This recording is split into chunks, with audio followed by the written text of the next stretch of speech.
Once there was a man who was married to a lady called Elvira. And Elvira had a golden arm. It was solid, shining gold. It ran from her shoulder right down to her fingers. Elvira was very proud of her golden arm, so proud that before she went to sleep at night, she would say to her husband, "If I happen to die, promise me you'll bury me with my golden arm." And he always said he would. Night after night she would ask him, and night after night he would promise.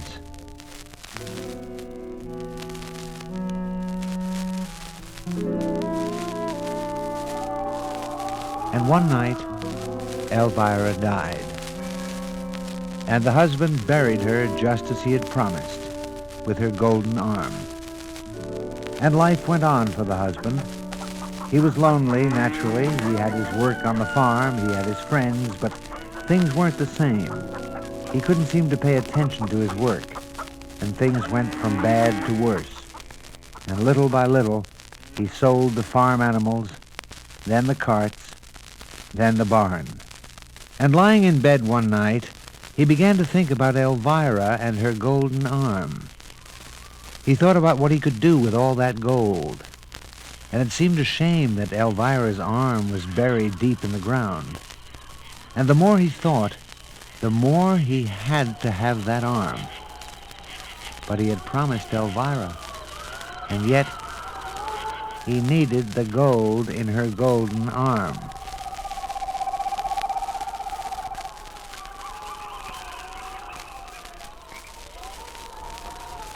At midnight, he got out of bed, dressed in his warmest clothes because it was bitter cold outside.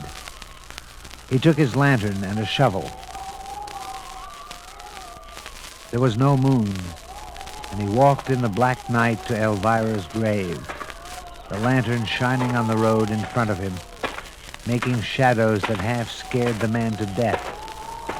And if he didn't want that golden arm so badly, he would have turned around and gone home, where it was safe and warm. He came to Elvira's grave. The ground was hard because of the cold, but he dug and he dug. The hole got deeper and deeper. The night became colder and colder. And he finally reached Elvira's coffin.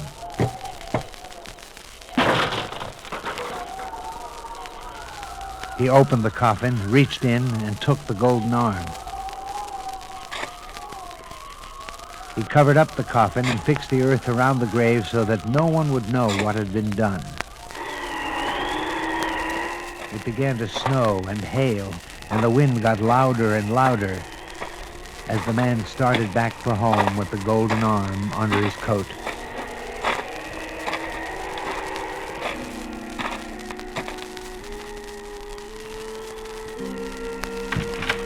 He lit a fire, warmed himself, and looked around for some place to hide the golden arm.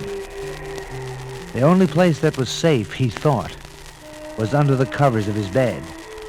He jumped into bed and tried to keep warm, but the golden arm was cold, very cold, and the man shivered and shook. He tried to sleep, but somehow he couldn't. He tried to close his eyes, but he was afraid to keep them shut. He didn't know why. Maybe it was the wind that was keeping him awake, because it got louder and louder, and then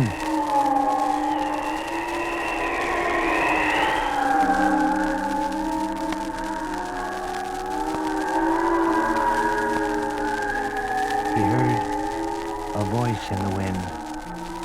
It was calling, "Where is my golden arm?" Imagination, the man thought.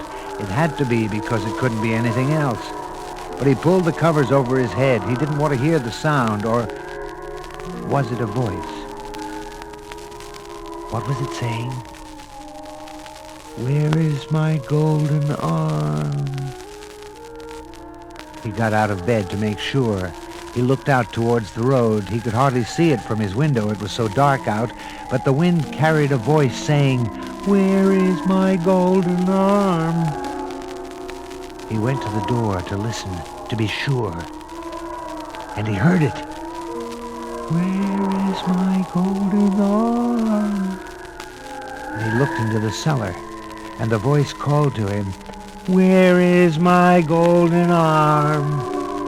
And the man shook and shivered, and to be safe he went back to bed, and he still heard the voice coming from all around him, from the windows, under the door, under the bed, from the closet, and it cried and called and howled, "Where is my golden arm?" And then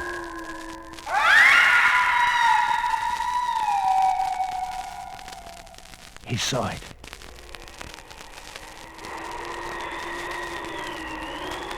"Where is my golden arm?" at the foot of his bed. And it jumped right at him. "You've got it!"